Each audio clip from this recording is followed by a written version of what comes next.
大语文千万字，大家要跟大家做伙来捌一日。较早讲到空喙发炎，有一个较古早的词，讲是发红。今仔日要甲大家小解这一日，咱做伙来看到，这日就是红，读好红红第五条。这个红就是毒素意思，或者是因为毒素引起发炎的症头，咱讲是发红。若是已经消炎啊，咱讲是退红。古早讲到着蛇毒，咱讲是蛇红。另外，当接触到空气氧化了后生成，古早讲是东红。带大家做伙来小解这两个词。头一个读做发红，嘛会当讲是发炎，又是空喙感染引起到红骨症、骨会痛的情形。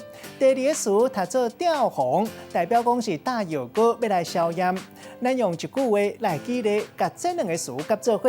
比如讲，人咧讲细空无补，大空就叫艰苦。小可空喙千万唔通唔插伊紧在一起。